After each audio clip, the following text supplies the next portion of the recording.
So in today's class, we will study about electric field due to various charge distributions. See, here I am going to start with a finite linear charge distribution. If it is an infinite long conductor, we have already studied from Gauss law, electric field at a perpendicular distance is given by lambda by 2 pi epsilon naught r. But now consider a conductor which is of finite length and uniformly charged. Again, the linear charge density is lambda. So we want to find the electric field at this particular point, which is at a perpendicular distance small r from this linear charge distribution. For that, join the two ends to the point P where you are interested in determining the electric field. Let this angle be beta, and the lower angle I am considering it as alpha. So to get the electric field at the point P, we will select a small element of the conductor whose length is dy at a distance y from r. Join the two ends. The electric field at this point, okay, I'll take this angle as d theta and this angle with the vertical as theta. This is the direction of electric field due to this small element.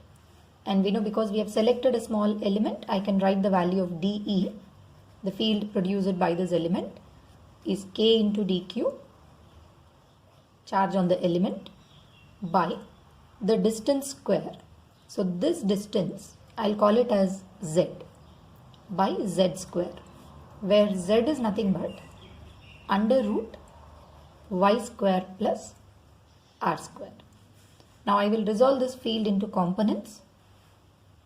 Since this angle is theta, this would be theta. dE cos theta is acting this side and dE sin theta down.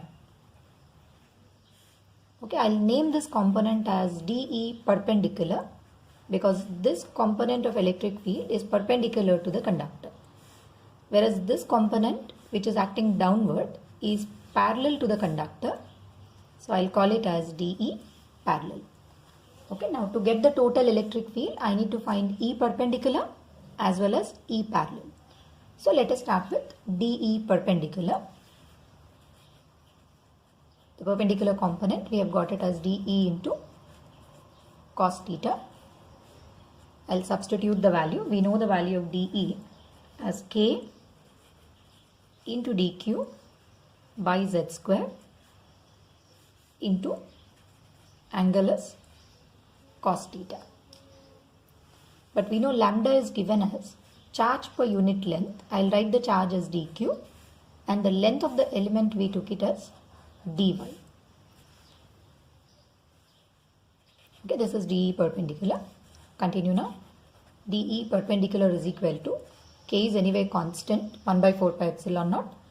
Instead of dq, I will write it as lambda into dy into, replace this cos theta. From this triangle, cos theta is r by z. So small r divided by z. Already z square is existing. So E perpendicular would be integral of k lambda r into dy divided by z cube, or E perpendicular is equal to, remove the constants outside, k is a constant, lambda constant, r constant. Now we need to integrate dy with respect to z cube. Since z is root over y square plus r square, I will write it as y square plus r square whole to the power 3 by 2. Call this as equation 1. So before we integrate it, because integral of 1 by y square plus r square whole power 3 by 2 has to be evaluated, here we use integration by substitution. Okay, so look at this method of integration. For integration for substitution, go back to this triangle. We know from this triangle tan theta is equal to y by r implies y is equal to r tan theta.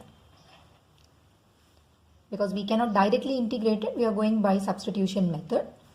So if I write y as r tan theta, dy would become, r is a constant, integral of tan theta is secant square theta into d theta. So when I put these two values in this integral, E perpendicular will be k lambda into r.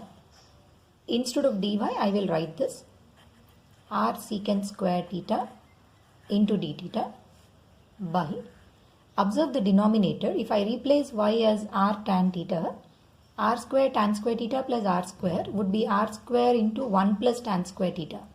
And we all know 1 plus tan square theta is nothing but secant square theta. Squares will get cancelled, cube will be left out. So after substitution, you will get r cube secant cube theta into d theta. Sorry, not d theta, only secant cube theta. Now simplify this relation. E perpendicular is k lambda r, 1 r and r square, r cube, r square will come out. Integral of 1 by secant theta is nothing but cos theta into d theta. See, we have got a simple relation for integration because we have used the substitution method. Now let's see how to find this E perpendicular. I'll put the limits too. See, if this is the point where you're finding the field, theta started from this perpendicular line. Upward angle is beta, below the line angle is alpha. So upper limit is plus beta, lower limit is minus alpha. So we need to integrate it from minus alpha to the beta. Lower limit is minus alpha, upper limit is beta. And we know integral of cos theta into d theta is sin theta. So when I substitute the value, we get E perpendicular as k lambda by r, where k is 1 by 4 pi epsilon naught. Integral of cos theta d theta is sin theta. Limits are from minus alpha to the beta. So when you substitute the limits, we will get this value E perpendicular component as k lambda by r into upper limit minus lower limit sin beta minus of minus sin alpha would become plus sin alpha. So this gives you electric field which is perpendicular to the length of the conductor. So we have got first part, that is E perpendicular as k lambda by r into sin beta plus sin alpha. See, we have already put the sign convention. No more sign convention is required when you are applying it for numericals. Alpha is the angle below the line, beta is the angle above the perpendicular line. So this is the first bit. Okay, I'll call it as Roman letter 1. We still have to find out the parallel component. Let's see how to find the parallel component. Okay, now coming to the parallel component of electric field. Okay, we know parallel component is given by integral of dE into sin theta. I'll proceed in the similar way. E parallel is dE is k into dq divided by z square, and sin theta, okay, from the diagram would be y divided by z, where z we have already seen it's root over y square plus r square. K I'll keep as it is. dq is nothing but lambda into dy into y divided by z square into z is z cube. Remove the constants, k constant, lambda is constant. Integral of y into dy by y square plus r square whole to the power 3 by 2. Again we need to integrate the relations. Limits will remain same, minus alpha to beta. So before we integrate, substitute the value of y and dy. Okay, we know we have taken y as k and lambda are constants.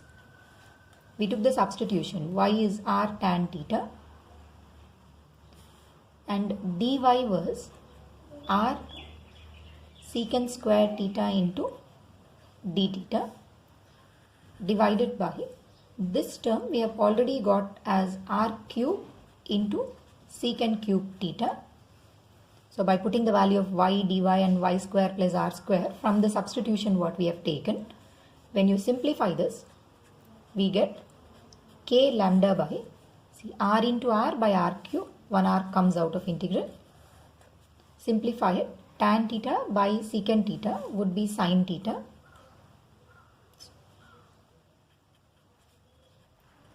into d theta. Limits are from minus alpha to beta. And now when you integrate this relation, e lambda by r, this is for e parallel component. Integral of sin theta is minus cos theta, and the limits are from minus alpha to beta. Then we get the perpendicular component of electric field as k lambda by r into, put the limits, minus cos beta plus of cos of minus alpha. We know cos of minus alpha will anyway be alpha. So we get the parallel component as k lambda by r into cos alpha minus cos beta. So this gives you the parallel component of electric field. I repeat, we have got the perpendicular component. Now we have got the parallel component. Okay, so once again I'm writing the two relations together. Try to remember this for solving the numericals. When you have a finite length of wire, perpendicular component after using the sign convention is k lambda by r into sin alpha plus sin beta. Remember, alpha is the angle below the perpendicular, whereas beta is the angle lying above the perpendicular. And what is the parallel component we have got? It's k lambda by r into cos alpha minus cos beta. So if you remember these two values, it becomes easy to solve the questions which are based on the linear charge distribution for a finite conductor. Now, as we have studied how to determine electric field for a finite linear charge distribution, let us modify the relation for a semi-infinite linear charge distribution.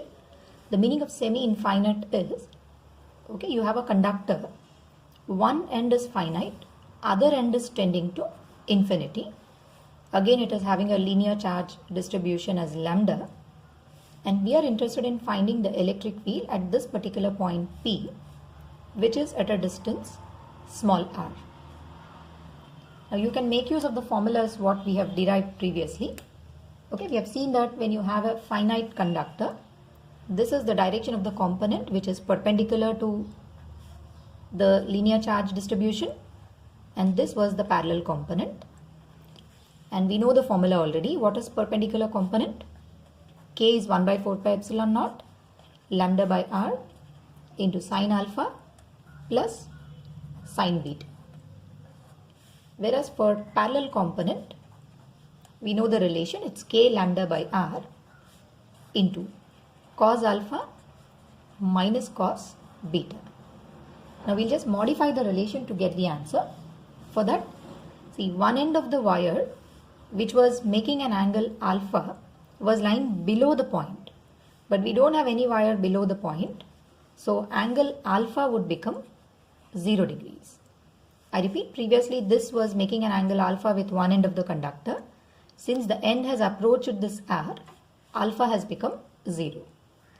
The angle made by the other infinite end with P. So if I have to meet the infinite end, I should draw a line parallel to it. Only parallel lines will meet at infinity. So this angle has become 90. So what is the value of beta in this case? 90. Beta is 90, alpha is 0. Just substitute. You will get the perpendicular component k lambda by r into sin 0 is anyway 0. Sin beta, that is 90 degrees, would be 1.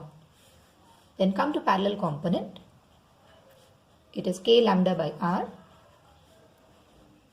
Cos 0 is 1. Cos 90 is 0. Now both the values are equal in magnitude. So if I complete this parallelogram, this will give you the resultant electric field. So what is the resultant electric field due to a semi-infinite wire? Root over magnitude E perpendicular square plus E parallel square, that would be root 2 times of k lambda by r. Either you can leave it like this or you can replace k as 1 by 4 pi epsilon naught. Okay, now one more arrangement. Say there is a semicircular arc which is uniformly charged. Let the radius be capital R. This is the center. Now we are interested in finding the electric field produced by this semicircular linear charge distribution. Okay, linear charge density is still given as lambda at the point C or at the point O. So for solving this electric field, again we need to consider a small element. So I will divide this into two halves. Select one small element of length dl having a charge dq, and this element is subtending an angle d theta. I'll take this angle as theta. Now due to this element, we know electric field is directed away. I'll call this as dE. Resolve them into components. This is theta, so this would be theta. dE cos theta, and down you have dE sin theta, just like we have done for a finite length of y. But here what I will do is, I will take one more element on the other half of the semicircle,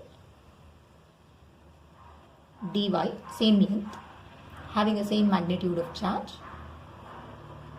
uniform charge distribution. Due to this element, the field would be away.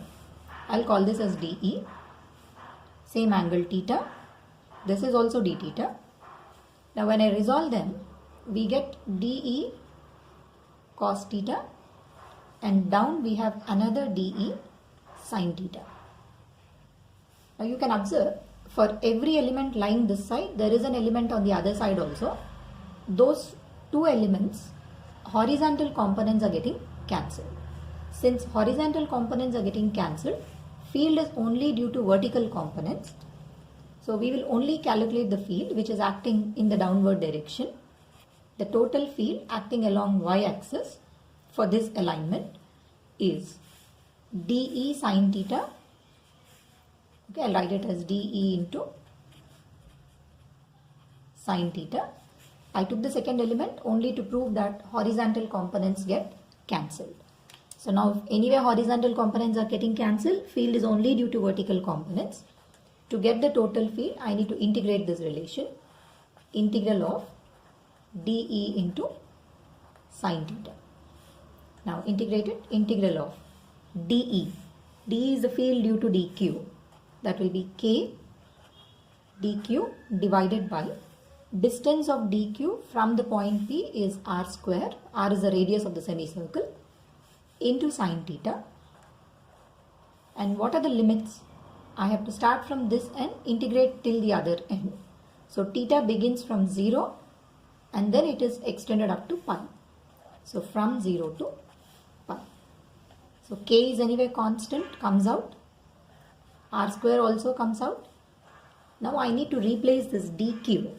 We know lambda is the linear charge density, that is dq divided by dl, where dl is the length of the conductor. I can write lambda as dq by, since we took the length of this arc as dl, we can replace dl as r into d theta. So call this as equation 1 and this as equation 2. Substitute dq from 2 in equation 1. K has come out, r square is outside. Instead of dq, I can write lambda r into d theta. Lambda into r into d theta multiplied with sin theta. Even this r and lambda can be removed. We get Ey as k lambda by r integral of sin theta into d theta. What are the limits? From 0 to pi. So when you integrate this relation from 0 to pi, we know integral of sin theta is minus cos theta, and then put the limits from 0 to pi. So I will write the simplification here. Ey is equal to k lambda by r into upper limit minus lower limit. So minus of cos pi plus cos 0. Okay, we know cos 0 is 1 and cos pi is minus 1. We'll get Ey as 2k lambda by r. Now I'll give the direction. For this diagram it is downward. So Ey vector is equal to 2k lambda by r minus j cap.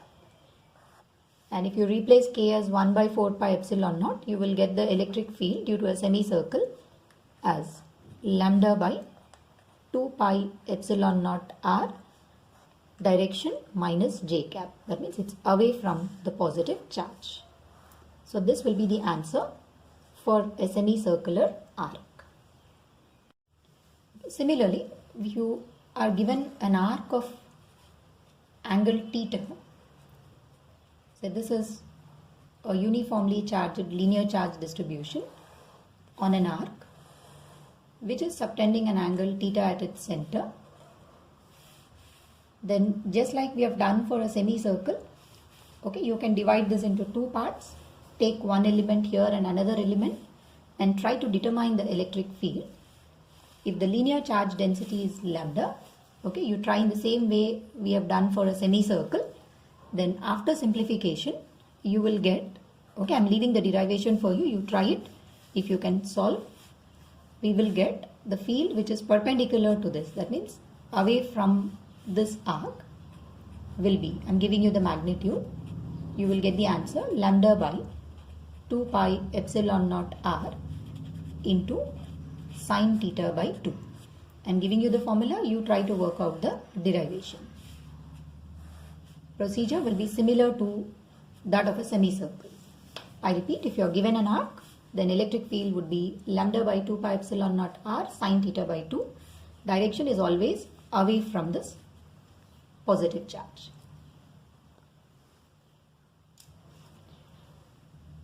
Okay, now that we have learned how to find electric field for semi-infinite and then finite and a semicircular arc, look at the two questions from Irido.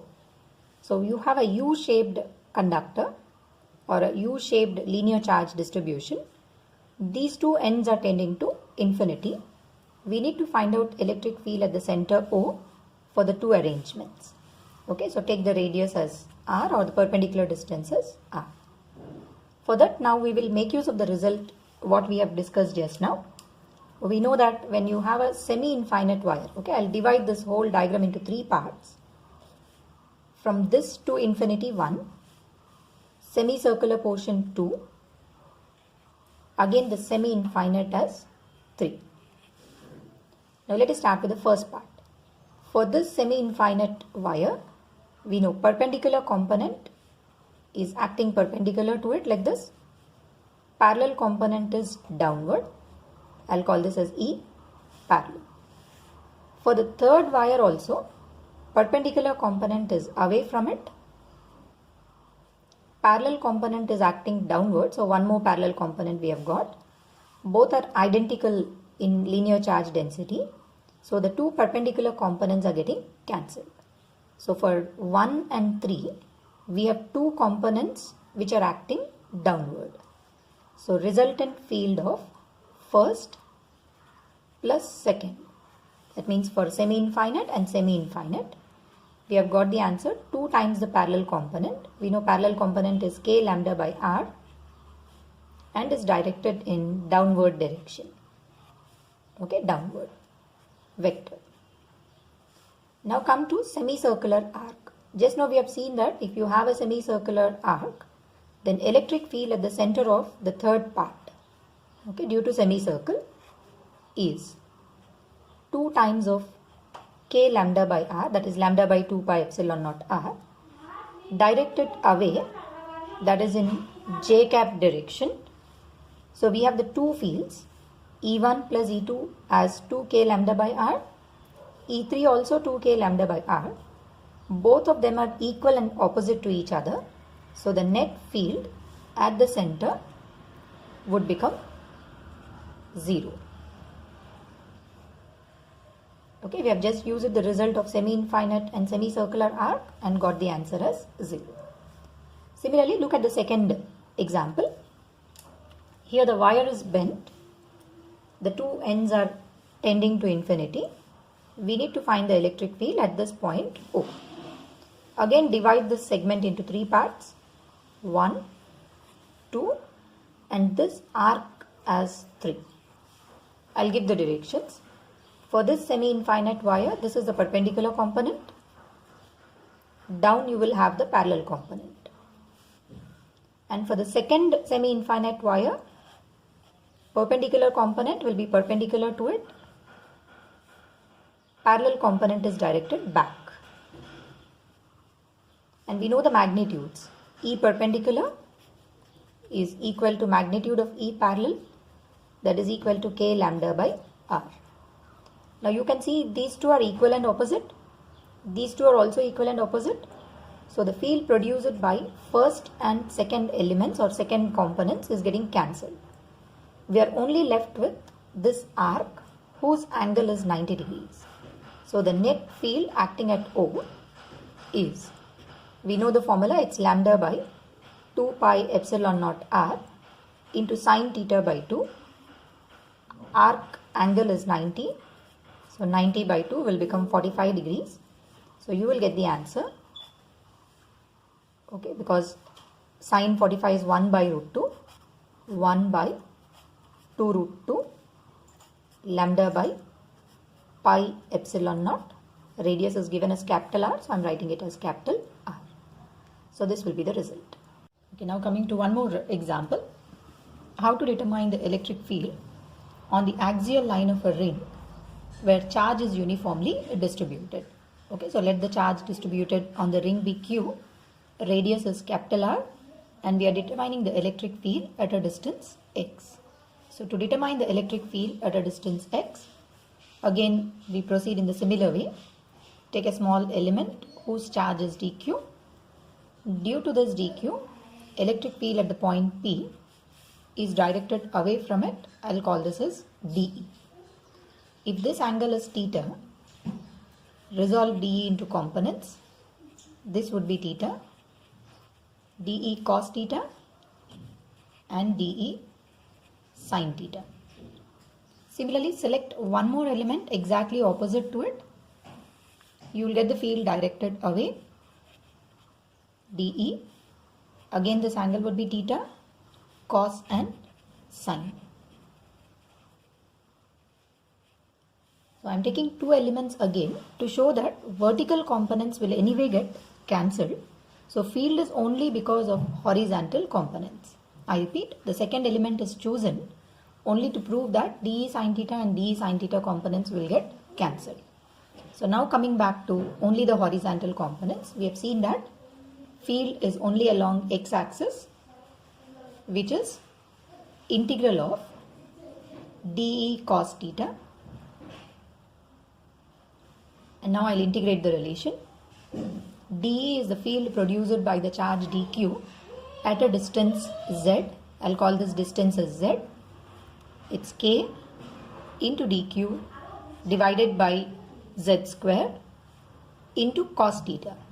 So from this triangle, you will see that cos theta is x by z, where z is nothing but under root x square plus r square. Now when you substitute it, we get Ex as integral k constant dq. X is also constant. Z square into z is z cube. That will be x square plus r square whole to the power 3 by 2 when you put the value of z. Then the last step of integration, Ex would be equal to k constant, x constant, x square plus r square to the power 3 by 2 is also constant. Integral of dq will give me the total charge which is present on this particular ring. That's nothing but taken as q. So therefore, electric field along x-axis, I'll write the vector now. k q into x by x square plus r square whole to the power 3 by 2, where k is nothing but 1 by 4 pi epsilon naught. And because I have given the direction, it's away from the ring because it's positively charged, so the direction is I cap. So this is how you can find out electric field along axial line of a ring. And if you have to find the field at center, this point will move towards it, x would become 0, so electric field also becomes 0.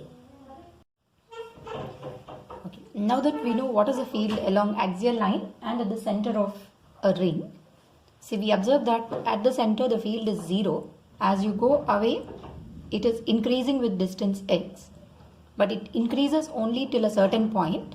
Then beyond that, again the field starts decreasing. And now sometimes the question will also be asked, at what distance from the center of the ring will the field be maximum? Find x at which capital E is maximum. So to get the maximum field, we know we have to differentiate the relation. dE by dx has to become 0. So now I will differentiate this relation of electric field along x direction and find out the point where E has become 0. So look at this relation, k and q are constants. We have x by x square plus r square whole to the power 3 by 2. So I need to differentiate these two terms. So d by dx of k and q are anyway constant, x into x square plus r square whole to the power minus 3 by 2 has to become 0. So differentiated, first function x, differential of this function is minus 3 by 2 into x square plus r square whole to the power minus 3 by 2 minus 1. Don't stop here. Again integral of x square plus r square is 2x plus second function, that is x square plus r square whole to the power minus 3 by 2. Integral of x is 1, has to become 0.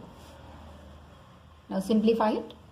2 and 2, x into x will become x square. So minus 3x square into x square plus r square whole to the power minus 3 by 2 minus 1 plus x square plus r square whole power minus 3 by 2 has to become 0.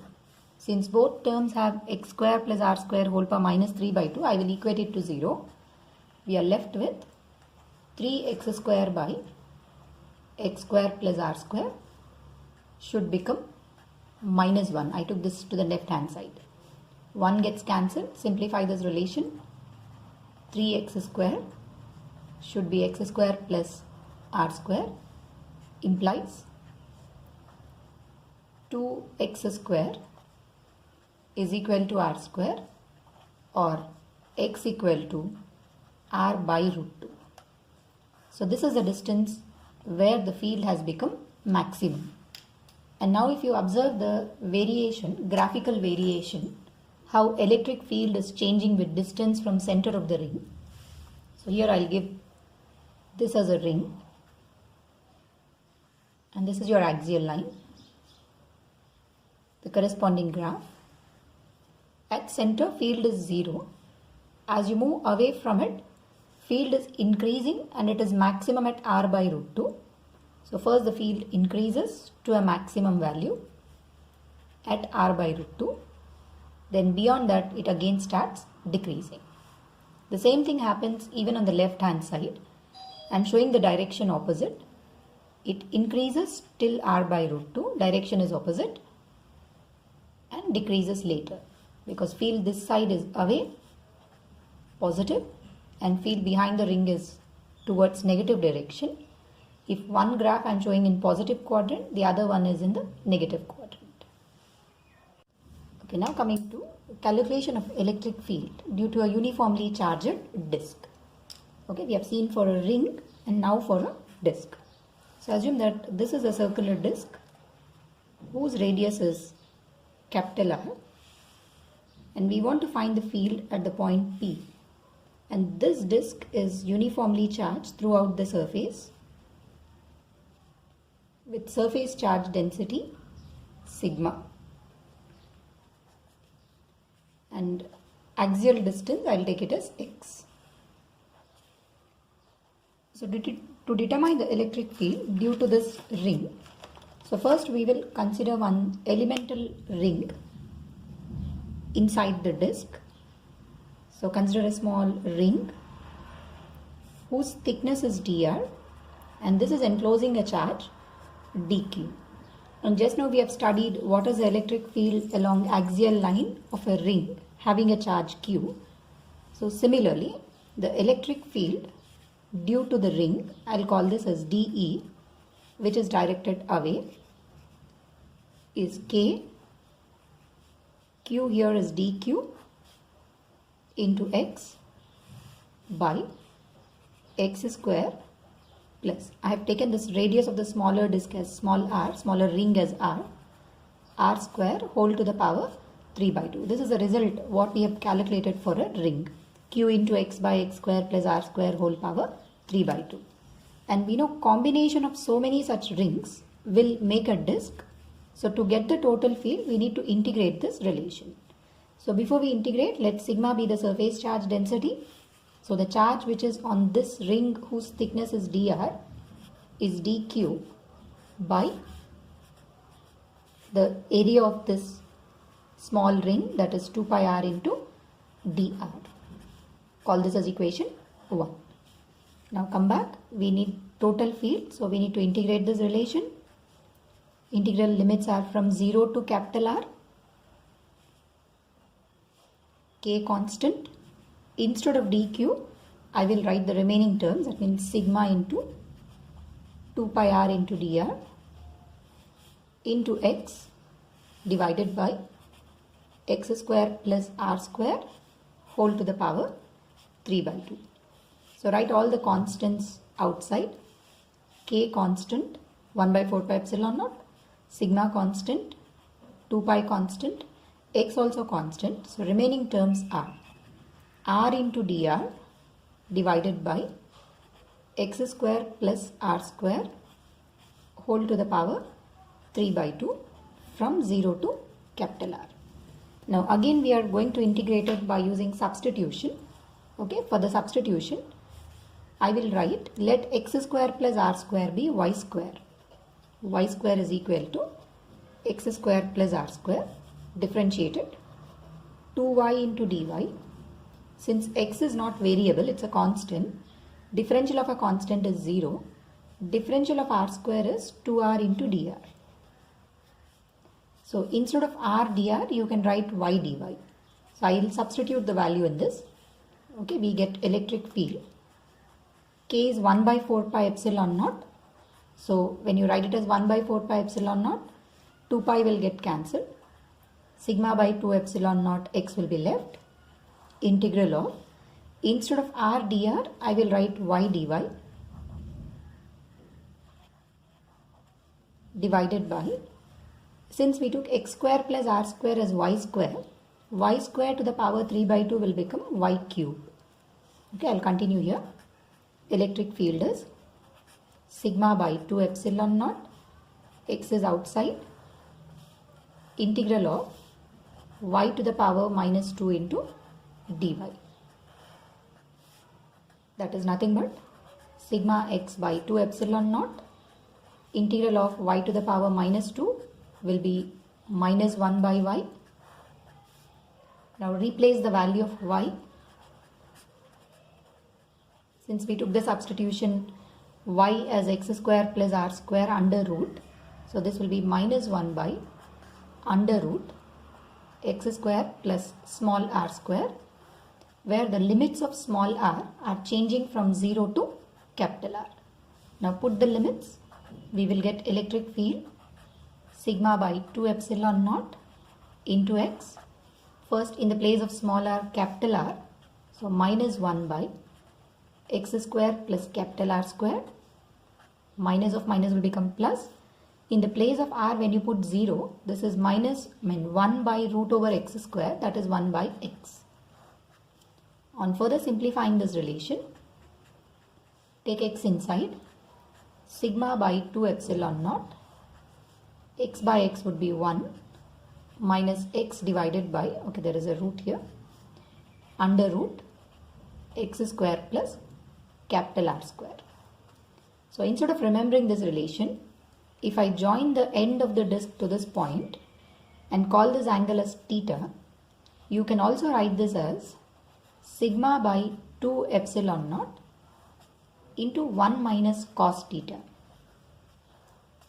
Okay, this is easy to remember. Direction is I cap because we took positive charge.